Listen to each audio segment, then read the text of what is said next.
gente, muito boa tarde, boa segunda-feira para todo mundo. O Globo Esporte começando e hoje seria um dia de mostrar muitos gols no Globo Esporte, né? Eles vão estar no programa, aos montes. Mas antes, vamos ao que está rolando no mercado da bola. Que loucura desde ontem à noite para os gremistas, hein? O Renato pediu e Rafinha chegou. O novo lateral tricolor desembarcou em Porto Alegre depois de uma negociação que teve idas e vindas. De papo na Arena do Grêmio. Assim que acabou o jogo contra o Pelotas, o presidente do Grêmio, Romildo Bolzan, confirmou a contratação do lateral direito de 35 anos. Temos uma situação de comunicação à torcida do Grêmio, que é exatamente a contratação do atleta Rafinha. Só que essa contratação não foi tão simples assim. Estou muito feliz de estar aqui. Vamos esperar primeiro resolver tudo certinho, assinar o contrato e depois a gente fala mais. Você deve estar lembrado do 2019 do Rafinha. O cara destruiu no Flamengo, foi multicampeão por lá. Aliás, desde quando jogava no Bayern de Munique, na Alemanha, o cara chama-taça, né? É um jogador que a gente dispensa comentários, um jogador por onde passa ele é campeão. Tenho certeza que ele vai nos ajudar bastante. E até porque até 5, 6 meses atrás ele estava jogando em alto nível, conquistando 2 títulos importantes pelo Flamengo. Só que depois dessa passagem vitoriosa pelo Flamengo, o Rafinha decidiu voltar para a Europa, em agosto. Foi para o Olympiacos da Grécia.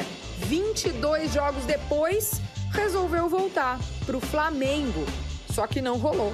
Questão financeira. Não é verdade. Eu flexibilizei de todas as formas. Então, assim, eu esperei o Flamengo fazer uma proposta, né, que claramente eu ia aceitar. Desde então, o nome do jogador surgiu no Grêmio. E o presidente Romildo, quando perguntado sobre essa possibilidade, disse isso. Quando tem uma voz presidencial, tem uma voz presidencial. Quer dizer, várias vezes a gente concedeu. Dessa vez, por um projeto que organizamos já desde o início do ano, não foi possível fazer uma situação dessa natureza, então... Só que aí o Renato voltou da folga e conversou com o Romildo. E naquele primeiro momento eu tinha uma certa resistência na contratação do atleta Rafinha, não exatamente por seu aspecto de jogador vencedor, que é, mas uma situação que dizia respeito exatamente à perspectiva de organização de um elenco um pouco mais novo. E o presidente foi convencido a fechar um contrato de 8 meses.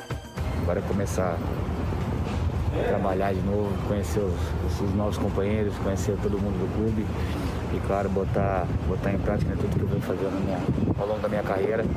Eu, claro, tenho certeza que mais uma vez eu vou ter muito sucesso aqui no Grêmio. Tá aí ele, já como jogador do Grêmio, durante a manhã o Rafinha conheceu a Arena, já tinha conhecido como adversário, mas tá aí como jogador do Grêmio, todo estiloso, o homem na beca, de blazer. Ele também já mostrou a camisa que ele vai usar no Grêmio. Rafinha será o número 13 do tricolor gaúcho. Bom, o Grêmio ainda estava em campo, né, quando o Rafinha desembarcou ontem à noite no aeroporto. Os torcedores estavam acompanhando o jogo, nem viram direito essa baita contratação, foram surpreendidos. Quer dizer, o Guilherme viu, gente. Olha ele aí. Ó o Guilherme, com o Rafinha no aeroporto, ainda lá no Rio, ele escreveu, ó, levando o homem na bagagem.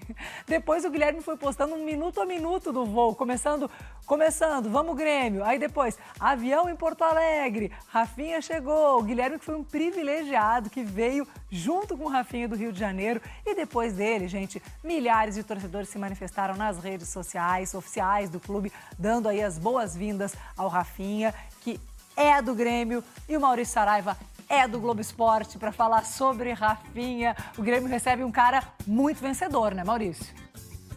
Sou do Globo Esporte mesmo, não tem dúvida nenhuma, Rainha.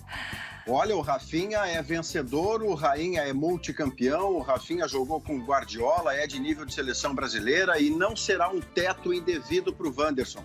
Ele vai ser inspiração para o Wanderson, de alguma maneira professor para o Wanderson, que o Renato disse isso ontem também depois do jogo. Você está vendo imagens do melhor momento recente do Rafinha na carreira.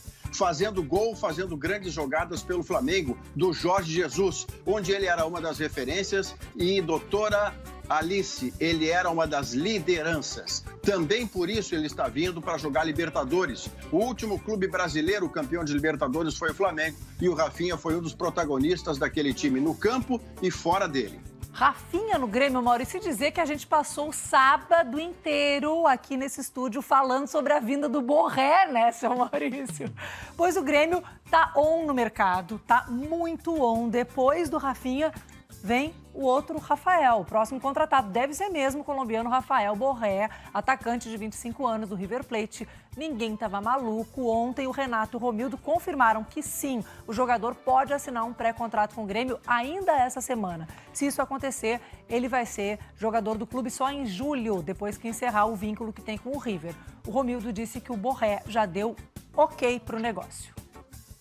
Mas a situação não é de hoje e o jogador deu, de certa forma, o ok e aguarda simplesmente a finalização para assinar um pré-contrato conosco. Essa situação, possivelmente, a semana que vem poderá ser esclarecida, se ele vai finalmente assinar, vai aceitar ou não, mas o Grêmio tem essa situação basicamente caminhada com ele, não aceite pessoal, verbal, que já temos. Rafinha fechado, Borré encaminhado e tem mais gente. O Renato confirmou que conversou com Douglas Costa e com Rafael Carioca, 2 jogadores formados no Grêmio, que são sonhos antigos dos torcedores tricolores. São grandes homens, o Douglas Costa é um deles, gostaria muito de contar com esse jogador, até porque é um jogador de nível de seleção. Conversei algumas vezes com ele e ele demonstrou esse interesse, como conversei também várias vezes com o Rafael Carioca. Enfim, são jogadores importantíssimos que nós estamos correndo atrás. Agora, é que eu falo, já foge da minha alçada porque entra a parte financeira. E aí a parte financeira é com a diretoria do Grêmio. Esses negócios não são nada simples, gente. O próprio Romildo disse que não tem nada em relação ao Douglas Costa, porque, segundo ele, não é uma condição fácil. O negócio pelo jogador que está na Juventus, que está emprestado ao Bayern de Munique, é bastante complexo pelos valores salariais que são muito altos. O contrato dele só termina em junho, ou seja, assim como o Borré, o Douglas Costa só poderia chegar em julho se viesse. A situação com o Rafael Carioca, que jogou no Grêmio, até parece estar mais distante. O Grêmio já tinha sondado o jogador, mas não se acertou financeiramente com o Tigres do México, clube do Rafael Carioca. Ontem o Romildo falou que, no momento, o Grêmio deve testar os volantes da base do clube, como já faz recorrentemente aí com os guris. Agora, Maurício, o Grêmio mostra que não tá para brincadeira. A gente tá falando de nome atrás de nome aqui, né? Alice, se vierem 4 dos 4 ou 3 dos 4, o Grêmio já muda de patamar. O Grêmio já vira um dos 3 principais favoritos aos títulos todos que vem a disputar. Junto com o Flamengo, junto com o Palmeiras. Se quiser aumentar para um quarteto, junto com o Atlético Mineiro. Mas na condição de que venham 3 a 4 desses jogadores. 2 já dá um senhor reforço. Também muda o Grêmio de turma, de patamar. Mas ainda ficam posições em aberto. Ainda vai ser preciso avançar nesse projeto, ou com a base, ou indo ao mercado. De uma forma ou de outra, gremistas, de modo geral, certamente estão felizes, estão contentes com o que estão vendo e ouvindo do seu presidente e do seu treinador. Ontem a vitória foi legal, teve goleada, o desempenho ainda não. Mas esse monte de notícia boa, Alice, o torcedor gosta. A semana começa muito bem para os gremistas. Maurício já adiantou, né, que enquanto as negociações aconteciam fora do campo, dentro dele o Grêmio goleava o Pelotas. Noite de lua cheia na arena. Mas a bola estava murcha. Renato viu, fez sinal e pediu a reposição rápida. A bola ficou murcha, Gabardo. Que coisa, hein? E a bola murcha insistia em entrar em campo. O goleiro Gabriel Leite vai cobrar. Ele está dizendo que a bola está murcha de novo? De novo? Agora vai segunda bola murcha. A escalação com 5 titulares indicou a volta gradual do time principal depois de um período curto de férias e pré-temporada. Os veteranos e os guris tiveram dificuldades no primeiro tempo. Agora, eu falei para esses garotos também já numa reunião que as oportunidades elas aparecem, mas ainda vai depender deles. No momento que eles conseguirem demonstrar que tem condições de ficarem no grupo do Grêmio, sem dúvida alguma eles serão aproveitados. Mas nós estamos com uma leva muito grande aí de garotos, estamos apostando bastante neles, mas nós temos que ter muita calma. A bola murcha saiu de campo e aos 32 minutos do primeiro tempo os reservas foram para o aquecimento. A mudança iria além da bola. Tassiano foi a primeira modificação, mas foi o Pelotas que mostrou a maior mudança. Começou melhor a etapa final. calço do jogador do Grêmio foi dentro da área. Se ele marcou falta, a falta teria que ser marcada dentro da área. Marcelo bateu e Breno apareceu. Marcelo de perna direita, Breno na defesa. Lembra que a gente começou essa reportagem falando de bola murcha? Pois é, o Grêmio precisou de menos de 15 minutos para encher o placar de gol. Ricardinho foi o nome que despertou o time do Grêmio na partida. Essa foi a comemoração do primeiro gol do jogo. O momento de êxtase do jovem de 19 anos foi até os braços do técnico. Uma sensação que ele vem repetindo. Artilheiro do Grêmio no Gauchão com 3 gols. Recebeu de costas, marcado por 2, devolveu na categoria pro Alisson. Tassiano vai pintar o primeiro! Gol! Ricardinho iluminado! Foi o início da goleada. O Pelotas saiu jogando errado e o Alisson marcou. Vai pintar o segundo, Alisson!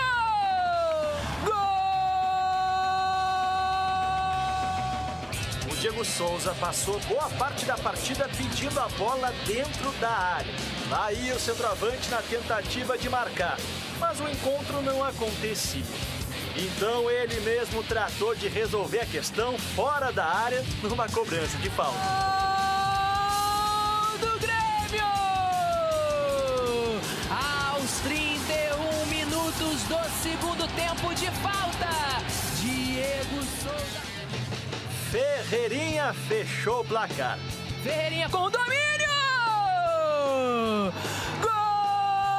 Virou goleada na arena! Na mescla de veteranos e guris, o Grêmio ganhou de 4-0 no retorno das férias do técnico Renato Portaluppi. Ou não eram férias? Mas muita gente achava que eu estava no Rio de Janeiro de folga, bem que eu queria. Eu até brinquei com o presidente, com a Modelo, quando eu cheguei. Bom, agora que eu voltei, eu vou querer a minha semana de folga, né? Porque estava lá e estava trabalhando bastante, fazendo jogos e conversando com os jogadores que poderiam ser contratados. Goleada na arena, mas nada capaz de roubar o brilho da dona da noite. Tava linda a lua mesmo. O Renato, então, gente, colocou Diego Souza, Alisson, Matheus Henrique, Maicon e Diogo Barbosa. Na semana que vem já começam os mata-matas da Libertadores, com o Independiente Del Valle do Equador. Mas antes tem 2 rodadas do Gauchão e em uma delas tem Grenal. Maurício Saraiva, tá certo em ir mesclando aí os guris com os titulares, Renato?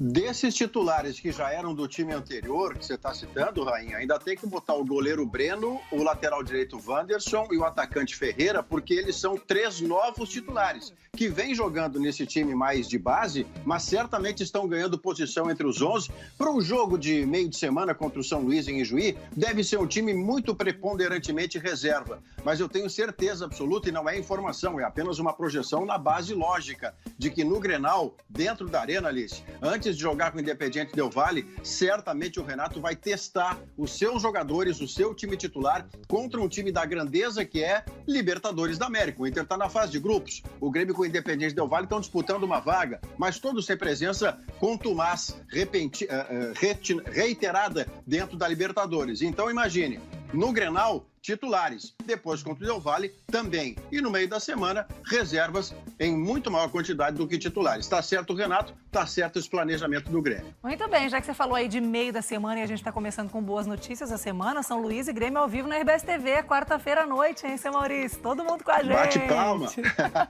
Vamos continuar falando da rodada do fim de semana. Nos outros jogos do Gauchão, Aimoré e Ipiranga ficaram no 0-0 e o São José e o Caxias venceram. O São José começou o jogo contra o Juventude no buraco da zona de rebaixamento. Para sair de lá, contratou o Hélio Vieira como novo treinador. Não é esse aí dando entrevista, não. O Hélio é esse outro. Oficialmente ficou como auxiliar técnico ontem porque não foi inscrito a tempo. Mas na prática comandou o time mesmo. E começou bem. A zaga do Ju rebateu errado e o camisa 10 do Zeca livre aproveitou. Tavares, 1-0. 3 pontos para sair do burro. Opa, o que é aquilo ali, gente? Eu acabei de ouvir o que o árbitro falou. Ele falou, tem um buraco aqui, não dá para continuar, senão vocês vão se machucar. tinha um buraco no meio do gramado sintético do Paço da Areia, meu povo. Perigoso, hein? Foram 3 minutos de paralisação no segundo tempo, mas a turma do São José conseguiu resolver e garantiu a segunda vitória no gauchão para ficar fora do outro buraco, da zona de rebaixamento, né?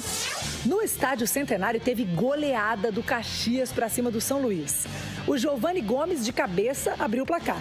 Não foi tão bonito como aquele de bicicleta, mas o que importa é que teve bola na rede, né? O segundo também foi de cabeça, só que de zagueiro, Henrique. E sabe quem é ele? O grande campeão do Na Trave 2020. Aliás, amanhã aqui no GE a gente vai falar mais sobre os bons tempos do Na Trave. Seguindo na goleada do Caxias, jogada trabalhada de pé em pé e gol do Gustavo Ramos. Bonito, hein? 3 só no primeiro tempo. E para fechar a conta, o Tontini recebeu o cruzamento, dominou e chutou forte. Caxias 4, São Luís 0. Mandou bem demais o Caxias. Amanhã tem Na Trave no Globo Esporte, não percam. E a 7ª rodada do Gauchão termina hoje com o Esportivo em Novo Hamburgo, às 8 da noite, em Bento Gonçalves. Esse jogo vocês acompanham ao vivo no ge.globo/rs. Enquanto isso, a classificação do campeonato está assim, ó, na tela para vocês. Ó. O Inter em primeiro, com 16 pontos. Grêmio e Caxias tem 13, os dois têm um jogo a menos. O Ipiranga fecha o G4 nesse momento com 11 pontos. Depois vem São Luís também com 11 e Aimoré com 10. Tá disputado, né? Pontinho a pontinho esse gauchão. Vamos fazer um intervalo rápido e a seguir a gente fala do líder, então, que engatou a 4ª vitória seguida, a 3ª com Miguel Ángel Ramírez, que mais uma vez fez testes na defesa, no meio-campo, no ataque. O que está dando certo? O que precisa mudar no Inter? É assunto para daqui a pouco. Já voltamos.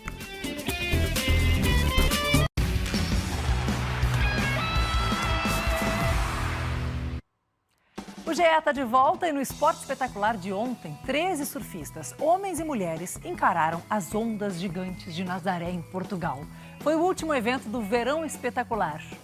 Para evitar aglomerações na areia, não teve público. Entre as mulheres, a maior onda foi da francesa Justine Dupont, 17 metros e 14. E entre os homens, ficou com o brasileiro Ian Cosenza, 18 metros e 81. Gente, isso é um prédio de 4 a 5 andares. Que loucura!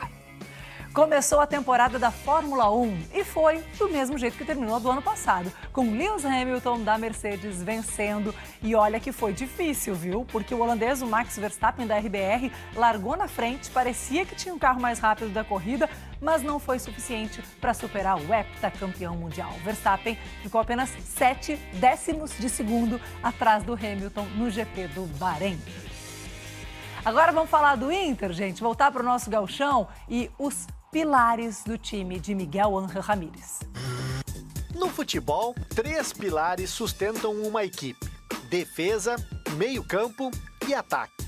O trabalho do treinador é...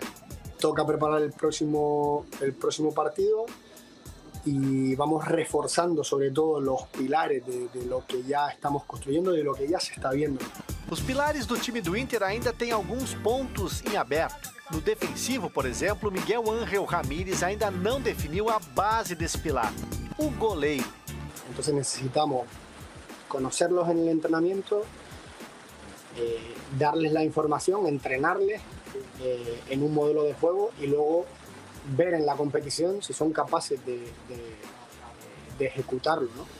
O meio de campo, o setor mais sólido de Ramírez, conta com Rodrigo Dourado. O volante marcou o gol da vitória contra o Brasil de Pelotas no último sábado. Passou por todo mundo, Dourado!